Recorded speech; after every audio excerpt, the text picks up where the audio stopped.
Hi, friends. I just wanted you to know that anytime you have a question that you'd like me to explore on the podcast, anything around nervous system healing, relationships, or generational patterns, you can now submit it anonymously through the link in the show notes. You don't have to share any personal information unless you choose to.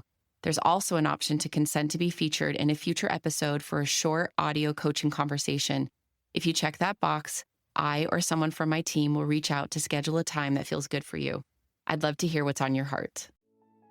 Welcome to the NeuroHeir Podcast, the show for cycle breakers, parents, young adults, and helping professionals ready to understand their nervous system through a generational lens, heal what isn't theirs to carry, and consciously choose what comes next.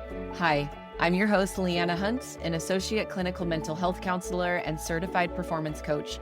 Each week, you'll get stories, science, and somatic practices, plus my signature 4N framework: notice, name, nurture, and navigate, to help you honor resilience, break silence, and build deeper connection with yourself and those you love, all while shaping a legacy of safety, freedom, and possibility.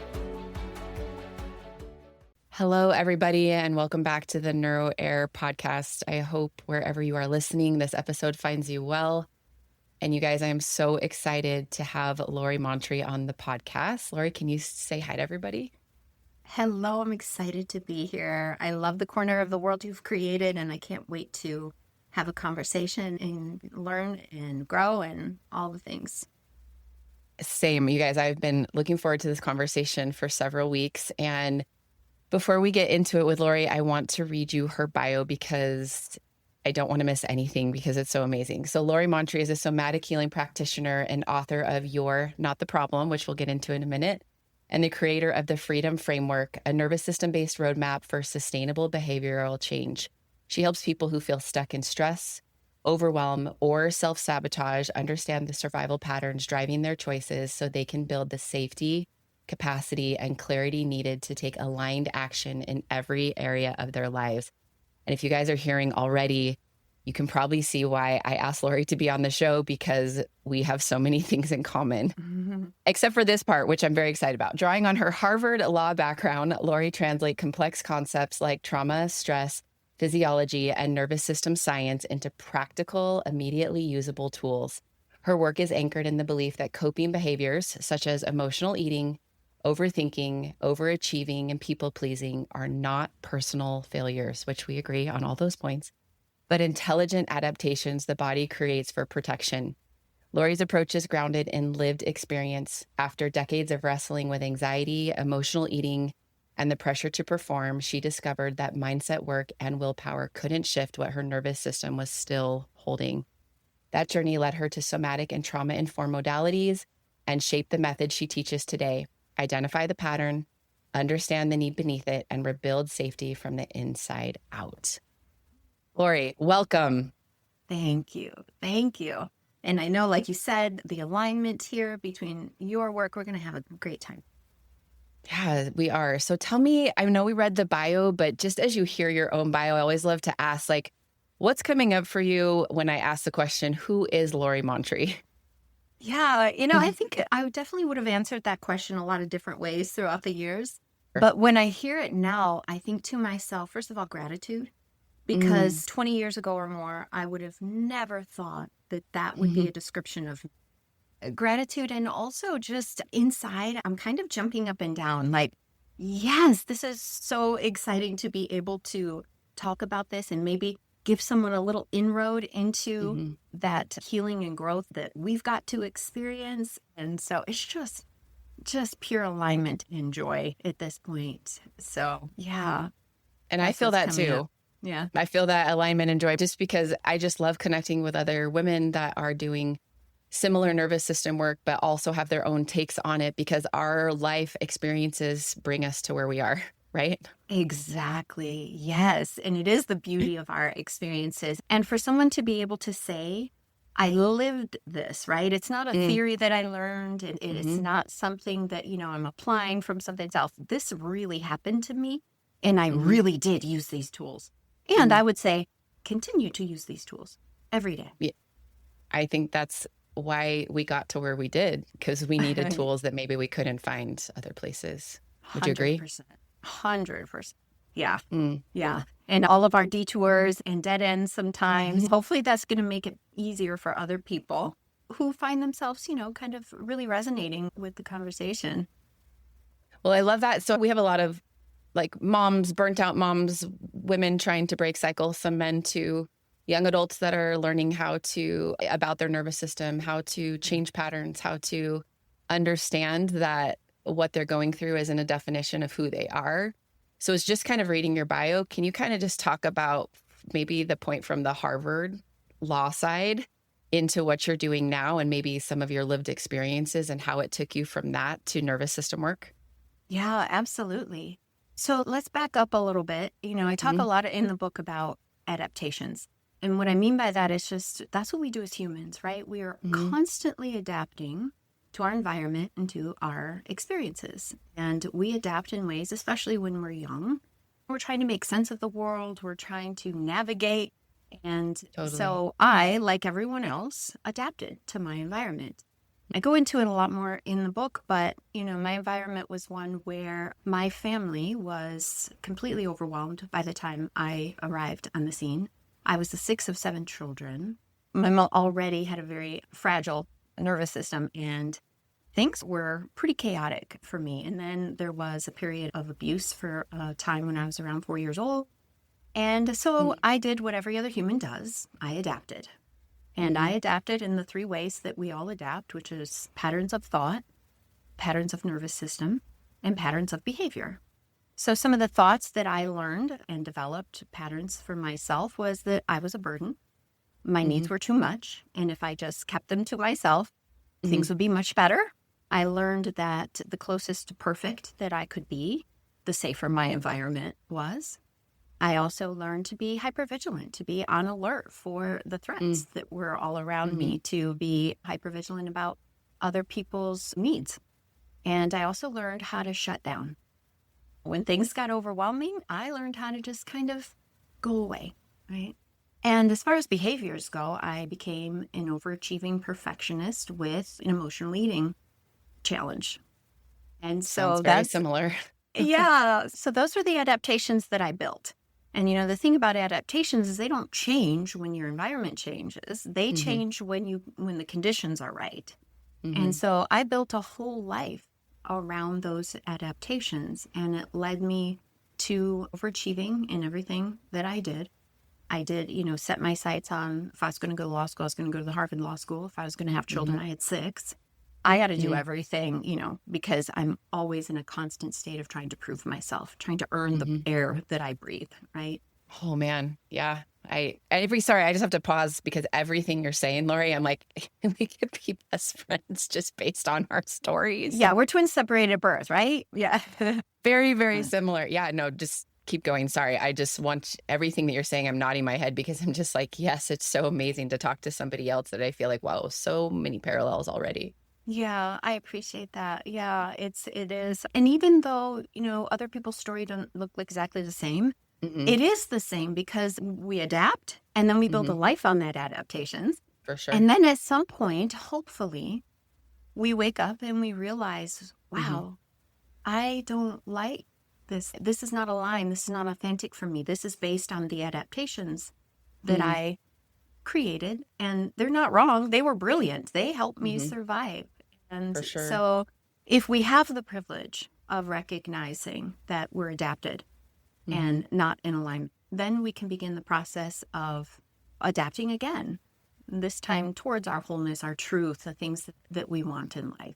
But the way that we usually go about it is by attacking our behaviors, right? We want to perfect. So we use the same methodology that got us into the mess to try to get us out. And that's where I was for another, once I kind of realized what was going on, I still tried to use all of my old patterns to get me out, which didn't work.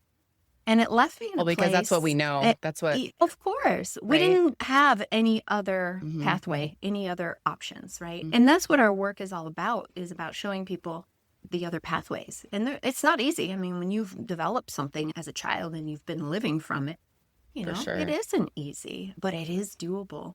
It's not only doable, it's very natural. When the conditions are right, We humans will adapt again. And so the emphasis in my work is not about how do we change your behavior, how do we create everything from a behavioral standpoint, but what are the conditions that you need in order to be able to adapt again? And that's my safety, capacity, and energy framework. And those are the conditions that when we have those, we have that solid foundation that we can build on and change from. That's where change happens, not from force and willpower. And everyone listening already knows because they've done it and it hasn't worked.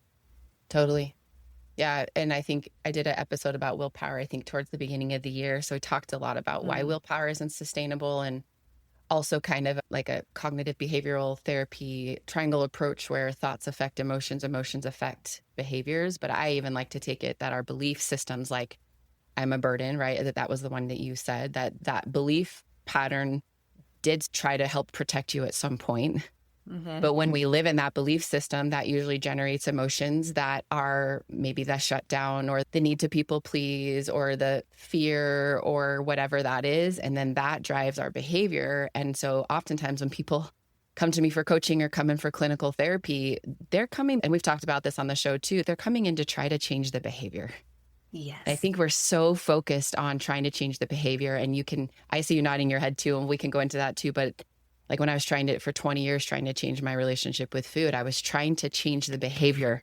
Yeah. And it wasn't until I finally learned too that, I actually need to explore this belief that I'm not good enough, because that actually is driving ultimately what the behavior is, and that I couldn't shift that belief without feeling safe in my body and in my environment. Amen. Amen. Exactly. Yes. 1,000%. And I just want to name that it is, for me at least, and I think for a lot of people, it's freaking terrifying to be in the place where you're saying, I'm not going to run back to the diet. I'm not going to continue to, beat myself for all of those things, because we don't know any other way, as we were talking about before. And so, that held at least the promise. It never worked. Yeah. It might have worked for a few days. It might have worked for a couple of weeks. So it holds the promise, if I can just stay consistent and disciplined, then I will get what I want. Totally. So or maybe that would yeah. prove that I wasn't a burden, or it would prove my worth. Like I just resonate with that so much. Yeah. It's like, man, if I could just stick with it this time, like that is going to prove something about me. Yeah. I'm going to finally be enough for a moment, Finally. at least. Yeah. Finally going to exactly. be enough, right? Yeah. Yeah. And that's why when you're identifying that underlying belief, that's really the place where we have the biggest opportunity.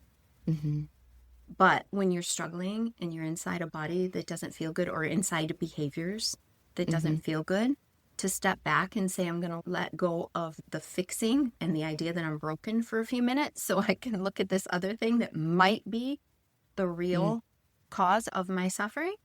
That is so brave, and it is hard. And I think that even if you understand the concept, there's so much that goes into being able to do and stay with it, in a way. And so that's what, I think yours and my work is so centered on. It's like, this is not a hard concept to understand, right? And there's probably a lot of people nodding their heads like, oh, that kind of makes sense. But it's hard, it's scary to let go of the promise that our behaviors have, our control behaviors have offered us.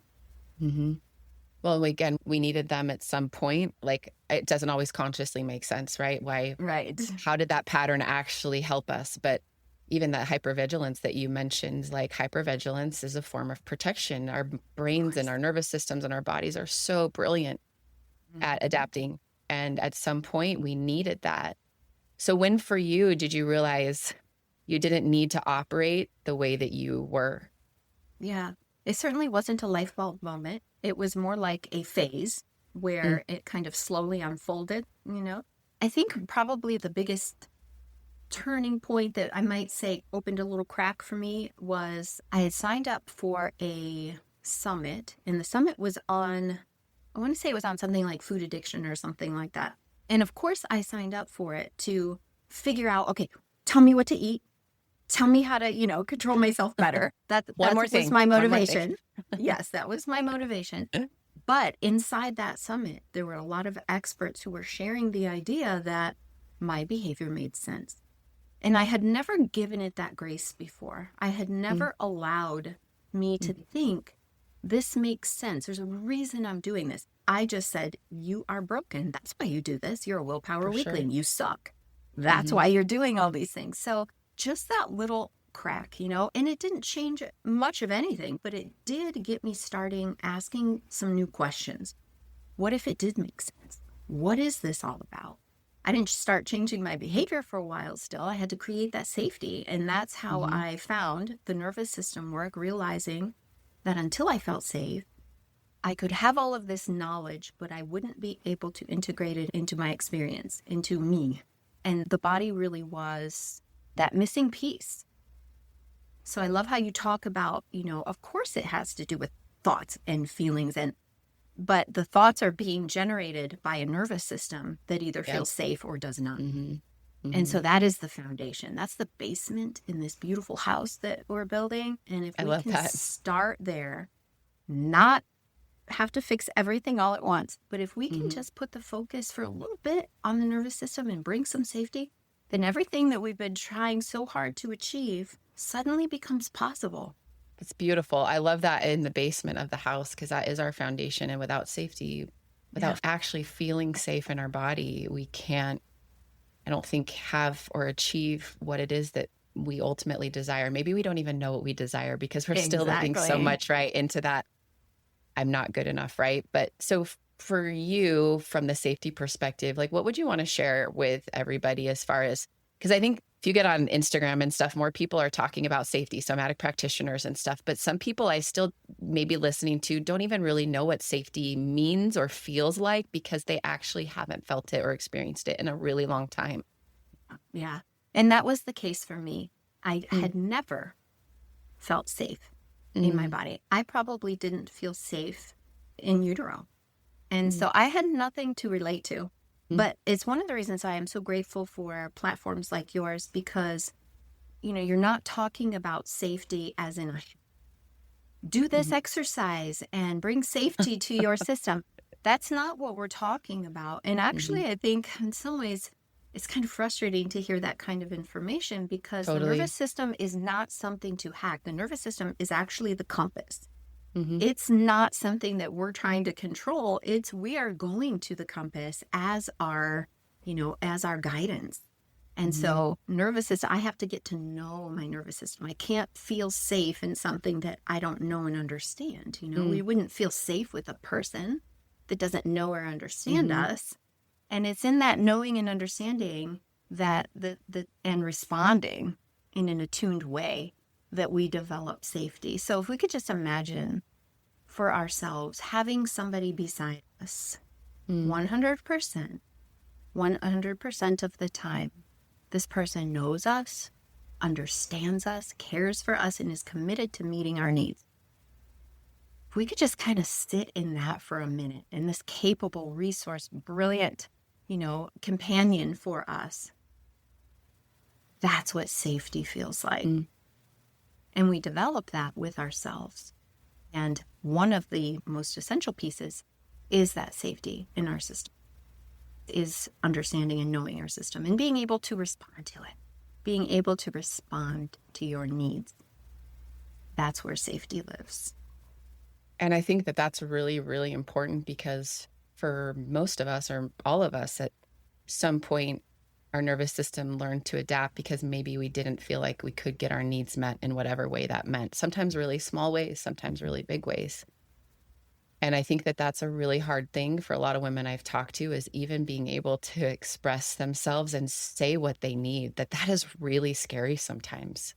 It absolutely is, because, for me, in my system anyway, expressing my needs meant love would be taken away. So why would we want to do that? Right? So it's about not overriding the system, but helping the system feel safe enough to slowly try on what the alternative, what else could be true here. But, that's one of the things about working with our thoughts without bringing in the body piece, you're just going to, keep running around the same thoughts, saying the same mantras, trying to convince yourself of something that your body doesn't think is true. And we could spend years and years and so much energy and time and money trying to do that. Whereas if we bring that body piece in and provide safety first, then, okay, maybe this is okay for me to try on and work towards this new belief system. Yeah, so it makes so much sense. And it's really, I think, just such a missing piece that people need to hear about. They need to understand. And, they don't have to do it perfectly from day one, but that's the starting point. Truly is the starting point. I feel like I say safety is kind of like the gateway into everything else. It's kind of like the key that helps us be able to explore what else is possible. Yes. Yes. That saying that we see not in the nervous system context, but we need to bring it into the nervous system context, which is safety first. We hear that on the job site or here or there. Safety first. Absolutely. We need bumper stickers, right, that remind us. Nervous system safety first. I think that that's really, really important. And just even as you were talking about just imagining that there's this version of us or this person beside us, right, that can do it all, that has that capacity. Like I could even just feel myself taking a deep breath. It's just that reminder that no matter what we've been through, I like to say there's always a part of us. If we go with Dr. Schwartz's IFS language, right, our core self, but there's always a part of us that does know. There's always a part of us that has expansive thinking, open-mindedness, belief that we can heal. It's just usually that all the other belief systems or the other parts of us that what we've been through, our lived experience, are sometimes just so much louder than that part of us that actually knows we can do it. Yeah, I love, and I use the model. It's one of my primary tools. It's a different version. But, I think of that part that you're describing. I don't think of it as a part. I actually think of it as our true self, right? It is who we really are. Right? And if we just kind of really simplify it into a usable example, that is if we think of all of the parts of us, we're riding on a bus. And who do we want driving the bus? We want that sacred self, as I would call.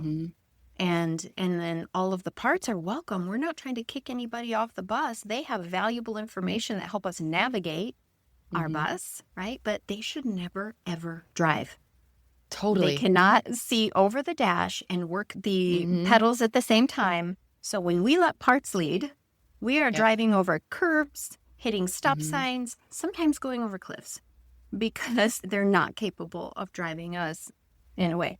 So bringing that safety, but that requires safety, right? The parts are going to vie for that driver's seat unless they feel safe enough and that there is a capable resource as a driver. So again, right, it comes back to feeling safe enough to take their seat somewhere in the back, fasten their seatbelt, enjoy the view out the window. Like that's the ideal. When we can get our parts feeling safe enough to do that and they help navigate, then we've got what we need. Lori, this is so cool because I've talked so much about our beliefs are kind of like we look at where we're going in our life and we can kind of look at what belief is driving our car, of our life and where we're going and how do we get that core self, that sacred self, that true self, the higher self. How do we get that into the driver's seat? And you kind of talked about safety. Do you have any steps that we could offer listeners today that are trying to experience, like whether they're dealing with people pleasing, emotional eating? I just feel like there's so many behaviors we could fit into scrolling, wine, shopping, gambling, gaming, pornography. I mean, it doesn't so when we look at all these behaviors from a nervous system lens and trying to actually feel safe, how does your framework kind of fit into that? I'm wondering what you're willing to share with everybody listening today. Yeah. And I just want to say, because I appreciate it so much, that I'm sure we studied a lot of the same, material and all that kind of stuff. But the fact that we're coming to truths and ways that are so similar in how it really speaks to me, like there is that core, essence of how to work with the human system. And so I just wanted to name how lovely that is. For me, it resonates in my soul to think, yes, there's a truth, and it's not exactly, word for whatever. But it just feels so nice to be touching into that. So So nice. Thank you for saying that. It really does. Like my Yeah. whole insides are like, this is so awesome. Yeah. And it You just, can it connect. feels so, yes, it's out there. It's happening. We're able to share this stuff from that lived experience. So these behaviors, as we've said, they all have the same root. So we could talk about any one of them individually, but we're talking about all the same things. And so with respect to those behaviors, the starting point again is developing this resource for yourself, developing this one who will be there with you. And it starts, the very, very first step is getting to know, understand your nervous system. And that's really, truly, that's the only thing you need to do as a first step. And when you, not perfectly, but when you've got some idea about that and you're able to show up in an attuned way to start meeting your needs, then you will know the next step and the next step. And that's what our frameworks are all about, right? Is leading people through the steps. Right. And I know that I wanted so bad to just tell me the thing that will fix this for me, because it is so painful to be in this behavior, in this life, in this. And so it was really hard for me to step back and stop trying to fix everything all at once and just get to know my nervous system. So I just want to acknowledge, like, that is part of the process, is giving yourself the permission to do. And, one of the things that I have developed over the years is what I call the nervous system. Your nervous system is talking, learning to listen. So it's a resource that offers one way to check in and get to know your nervous system. It's based on a quick 5 times a day process. And there I created a guide, a resource, both video and PDF, along with some cheat sheets and some worksheets, so that you really have a structure. It's so easy to hear about, oh, I need to get to know my nervous system. Okay. What the hell does that mean again? Yeah. What does that actually look like? Yeah. Everyone's talking about it right now, right? Well, I shouldn't say everybody. I feel like everybody is talking about it. But what does that actually mean? Yeah, to get to know your nervous system. Yeah. So this is a starting point from which you can, of course, there's not a magic formula, but it's a starting point that people can take and start to just learn to listen, because your nervous system doesn't speak, right, in the same language as the mind. There are no words. There are no, concepts and things. It's sensation. It's tension and pressure and all kinds of things. So we just need to, kind of learn that language that we were never taught. In fact, we were taught how to override it. Right? Totally. Don't listen to that. In some form. Yeah. We fought it. We ran away from it. We kind of got stunned or completely shut down. Right. So I think there's so many different ways that we interacted that way. Even the message, even our school experience, right? Your body wants to, you want to move, you want to do this, sit still, finish your, whatever it is. And it's something that is very natural. I've never met a person that wasn't capable of doing it. It might take a little extra time here or there, whatever, but it's so worth it. Taking the time to build that foundation. So how do people find that resource? Yeah, that resource is at lorimontry.com/guide. It also lives on the website, lorimontry.com, with a lot of other resources, because that was something that was very meaningful to me. I didn't know where to go, and I don't think I believed that I was worth the extra support. So I really benefited from a lot of people's free resources. So that was something important to me. So there's a lot there on the website, and hopefully a greater understanding and some real practical steps to get started. I love that you're sharing that. So we'll link all of Lori's information in the show notes, so you guys can go to that and download that free guide. That's so beautiful that you offer that as a free resource. Just thank you for even putting free resources out there. I think that that's something, my hope is that there's more people willing to share free resources and tools and things, because that just helps somebody feel like, build trust, get to know you better. And also, I think it brings hope, because I just remember for so many years, like you said, there just wasn't what I needed out there. And I looked and I searched and I couldn't find it. And now there's amazing humans that are putting out content to help all of you listening, right? Because again, there wasn't the resource out there when we needed it. Exactly. But I will say, it gives us the real connection with the work. Like we didn't learn it so much as we lived it. And I think that Totally. it just creates for us a much better place from which to guide and support. Mm-hmm. That's beautiful. So another question, kind of going back to, I'm going to call you that version of you, law school Lori.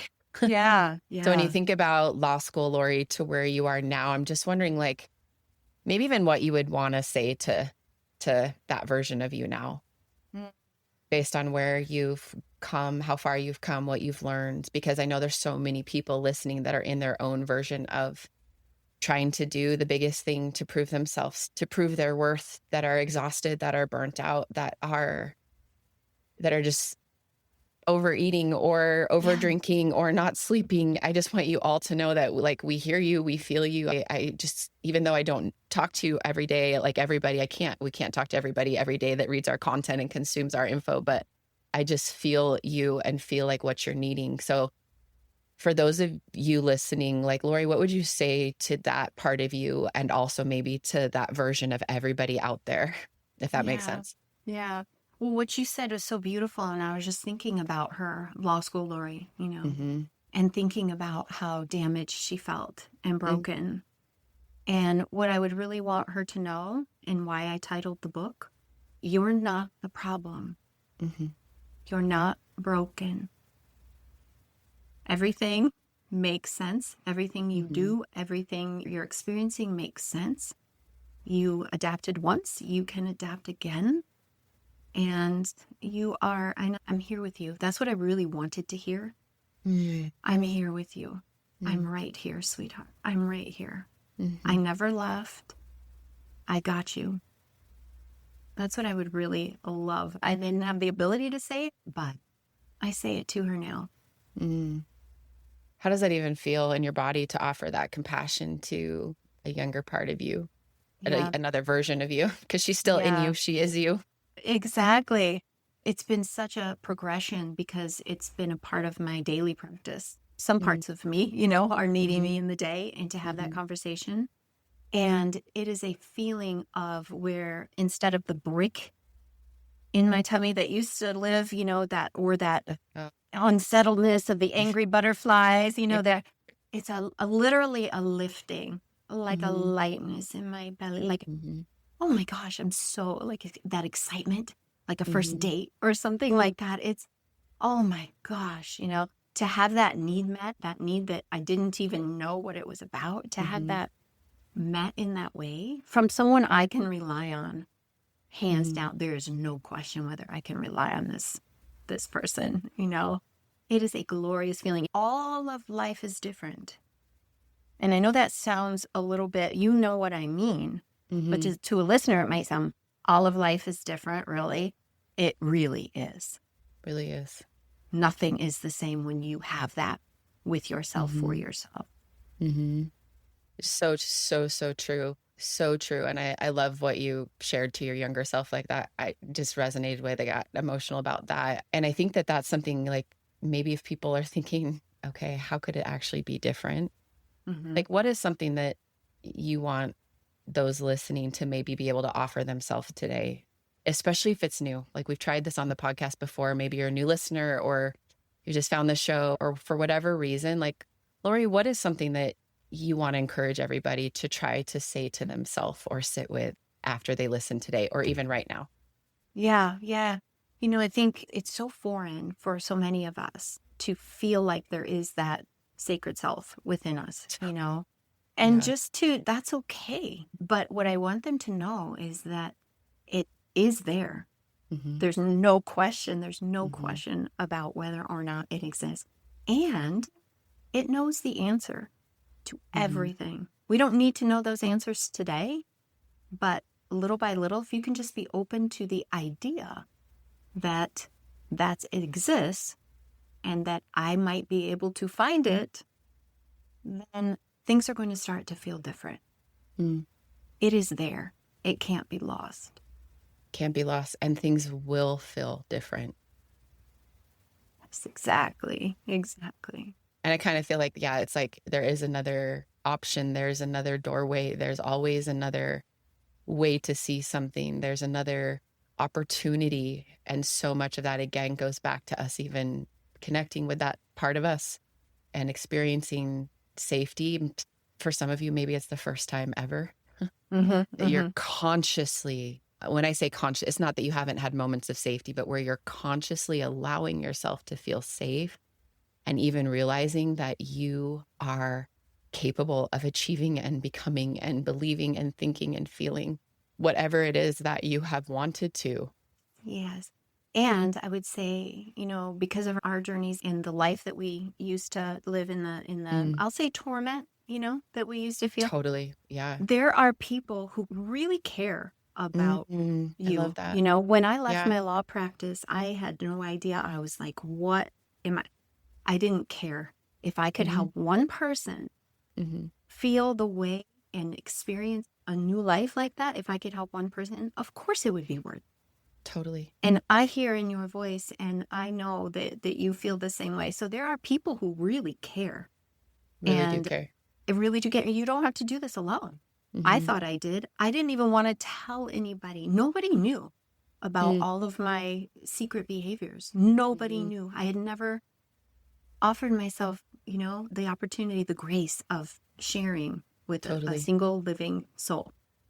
And so you're not alone in this. Same. We really do. I can Really tell. do We care. really do care. It's our mission in life.